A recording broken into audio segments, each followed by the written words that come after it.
ஆண்டவர் இயேசுவில் பிரியமான மாதா தொலைக்காட்சி உறவுகளே, அன்றாட உணவு நிகழ்ச்சி வழியாக இன்றைய நாளில் இறை வார்த்தையை உங்களோடு பகிர்ந்து கொள்வதில் மகிழ்ச்சி அடைகிறேன். அன்பர்களே, சமவெளி பொழிவினுடைய நிறைவு பகுதியை நாம் இன்றைய நாளில் அணுகி வருகிறோம். மத்தேயினுடைய மழை பொழிவு என்பது 111 இறைவசனங்களை உள்ளடக்கியது. ஆனால் லூக்காவின் சமவெளி பொழிவு என்பது வெறும் 30 இறைவசனங்களை தான் உள்ளடக்கியது. இன்றைய நாளில் நாம் தியானிக்க இருக்கக்கூடிய மரமும் கனியும் இருவகை அடித்தளங்கள் என்பது இந்த சமவெளி பொழிவினுடைய இறுதி பகுதியாகும். ஒரு விவிலிய மாணவனாய் இன்றைய நாளில் இந்த 2 செய்தியும் சற்று முன்பின் மாறி இருப்பதாய் நான் பார்க்கிறேன். ஒரு மரத்தினுடைய தரத்தை கனியை கொண்டு அறியலாம் என சொல்வார்கள். அதனை தொடர்ந்து வருகிறது இருவகை அடித்தளம். ஆனால் யார் ஒருவர் இயேசுவின் மீது தன்னுடைய அடித்தளத்தை கொண்டிருக்கிறாரோ அவரே சிறந்த கனிகளை கொடுக்க முடியும் என்கின்ற பார்வையில் இந்த இறைவார்த்தை பகுதி சற்று முன்னும் பின்னுமாய் இருந்திருக்கலாம் என்பது என்னுடைய பார்வை. இணைச்சட்டம் 28 வாசிக்கிறோம், கடவுள் கொடுக்கிற ஆசீர்வாதம் என்ன என சொல்லி. அவர் சொல்லுவார், என் வார்த்தையை கேட்கிறவர்களுக்கு என்னென்ன ஆசீர்வாதம் இருக்கிறது, என் வார்த்தையை கேட்காமல் இருக்கிறவர்களுக்கு என்னென்ன சாபம் இருக்கிறது என சொல்லி. இந்த நாளில் இந்த 2 வகை அடித்தளங்கள் அதை உள்ளடக்கியதாய் நான் காண்கிறேன். எவர் ஒருவர் இறை வார்த்தையை அடித்தளமாய் கொண்டிருக்கிறாரோ அவருடைய வாழ்க்கை என்பது சோதனைகள் துன்பங்கள் வருகிற பொழுது ஒரு நாளும் அது சாய்ந்து போகாது.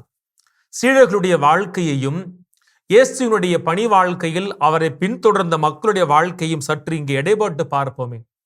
இயேசுவுக்கு பின்னால் பல்வேறு நாட்களில் நேரங்களில் மிகப்பெரிய மக்கள் திரள் இருந்தது. அவரை சூழ்ந்து வந்தார்கள். வனாந்திரத்தில் இருந்த பொழுதெல்லாம் இயேசுவுக்கு பின்னால் வந்த மக்கள் கூட்டம். அவர் இறுதியாய் பாடுகளை அனுபவிப்பதற்கு எருசலேம் நோக்கி சென்ற பொழுது ஓசான்னா பாடி வரவேற்றார்கள். ஆனால் அவருடைய வாழ்க்கை இந்த இயேசுவிடத்திலிருந்து எதை பெற்றுக்கொள்ள முடியும்? உடல் சுகம், அழகையிலிருந்து விடுதலை என சொல்லி தங்கள் தேவைகளை நிறைவேற்றுவதற்காக இயேசுவை பின்பற்றிய மக்கள் தான் அநேக பேர்.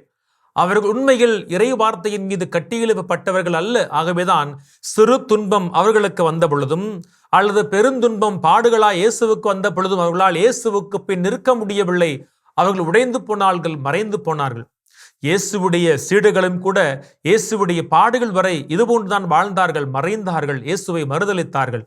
ஆனால் பின்னொரு நாளில் அவர்கள் இயேசுவை அடித்தளமாய் கொண்டு தங்கள் வாழ்க்கையை மாற்றிக்கொண்ட பொழுது அவர்கள் கனி கொடுக்கக்கூடிய நல்ல மரங்களாய் மாறிப்போனார்கள். இயேசுவினுடைய 12 சீடர்களில் பார்க்கிறோமே, நற்செய்தியை எழுதிய யோவானை தவிர மீதமிருந்த 11 பேருமே எப்பொழுது இயேசுதான் எங்களுக்கு சொந்தம் என சொல்லி அவர் மீது தங்கள் வாழ்க்கையை கட்டி எழுப்பினார்களோ அவர்கள் உலகமெல்லாம் சென்று கனி கொடுத்தார்கள். இறுதியில் 11 பேருமே இயேசுவை போல இரத்தம் சிந்தி மறை சாட்சியாய் மரித்தார்கள். அவர்கள் கொடுத்த கனியின் அறுவடையைத்தான் இன்று உலகமெங்கும் கிறிஸ்தவமாய் ஒரு சமயமாய் இயக்கமாய் நாம் அறுவடை செய்து கொண்டிருக்கிறோம். எண்ணி பார்ப்போம், இந்த இயேசு கிறிஸ்துவை நம்முடைய வாழ்க்கையில் நாம் எப்படி அணுகிச் செல்கிறோம்? ஏதோ ஒரு தேவையை பூர்த்தி செய்வதற்காக இயேசுவுக்கு பின்னால் சென்ற பெருங்கூட்டத்தை போல செல்லுகிறோமா? தேவை நிறைவேறியதும் இயேசுவை மறந்து செல்வதற்கு, அல்லது இயேசு யார் என மிகச்சரியாய் அடையாளம் கண்டுபிடித்து கொண்டு அவர் மீது தங்களை கட்டி எழுப்பிய தெருத்தூதர்கள் சீடுகளைப் போல இருக்கிறோமா? நாம் மக்களைப் போல இருக்கிற பொழுது நம்முடைய அற்புதம், நாம் பெற்றுக்கொண்ட அற்புதம் என்பது ஒருவேளை உணவைப் போல அது மீண்டுமாய் அடுத்த வேளை பசியை கொடுக்கும். ஆனால் திருத்துதர்களைப் போல சீடர்களைப் போல இயேசுவை அடித்தளமாய் கொண்டு மாறுகிற பொழுது நாம் ஒரு பழத்திற்குள் ஒளிந்திருக்கும் விதையைப் போல எண்ணிலடங்காத கனிகளை இந்த உலகம் முடியும் வரை கொடுத்து கொண்டே இருப்போம், திருத்தூதர்களையும் சீடர்களையும் போல. ஆக இயேசுவை அடித்தளமாய் கொண்டும் நம்முடைய வாழ்க்கையை நாம் கட்டி எழுப்புவோம், கனி கொடுக்கக்கூடிய மரங்களாய் இருப்போம். இயேசுவுக்கே புகழ், இயேசுவுக்கே நன்றி. மரியே வாழ்க.